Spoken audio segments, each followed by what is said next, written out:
dig igen. Hej, jeg hedder Claus. Hej, Claus. Hej, velkommen til. Det er lidt den, ja. Ja, er du skarp i ugen, der gik? Ja, det bliver der nogle gange mindre, jeg føler, der er sådan. Ja, vi har legnet et par meget, meget interessante spørgsmål op til, og det glæder mig meget til. Hvad står du og laver?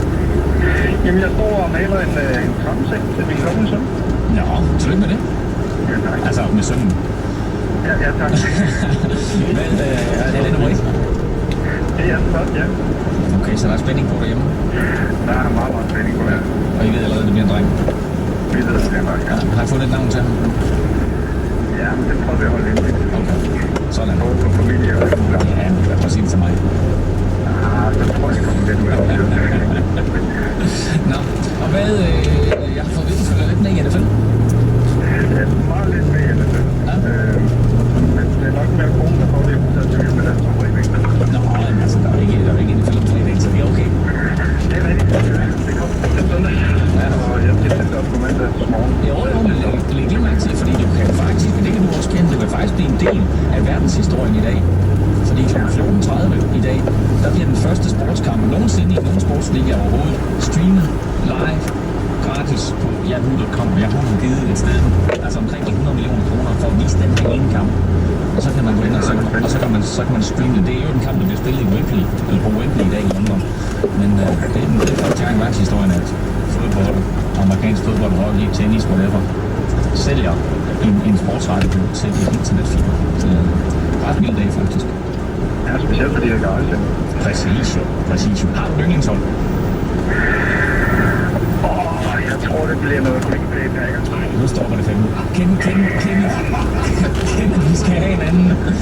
Ud med Jan, vi skal have en anden. Jan, prøv at høre, vi skal det overstå hurtigst muligt.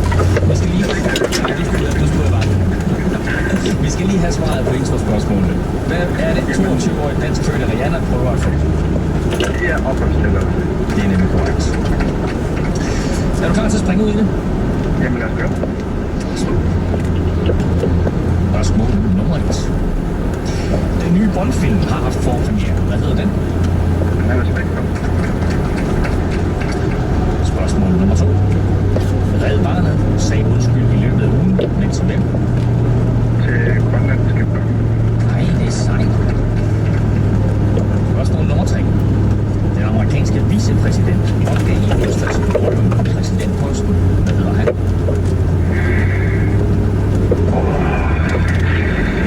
Det bliver en god spil. Dick Cheney.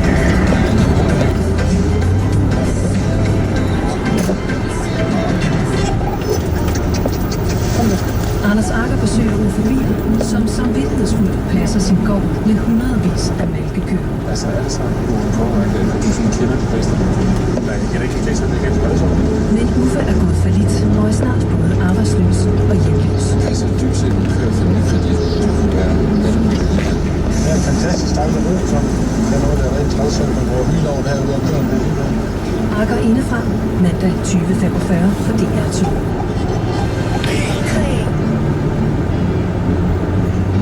Musikquizzen på P3 med Kenneth K.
vejen. Min kæreste mener også lidt om Gwyneth Paltrow. Ja, ja. Ej, hvad er det, han hedder? Hvad er sin fornavn? Man har 2 drengenavne. Ja. Hans efternavn er også et fornavn. Stop den. Giv mig fornavn. Han starter med C. Er Chris Martin. Martin? Nej, den var ikke. Jeg var ikke kommet på den. Nå, lad os kigge på det der. Hvem har ikke lavet penge med lavet damer? Det har Kit. Klubben med raske penge, cykling, sodavand, det er faktisk kun de 2 rigtige. Så er der på de under 5 kroner. To rigtige, der har vi Stine Bramsen, dejlig Stine Bramsen og Morten Messersmith. Ja.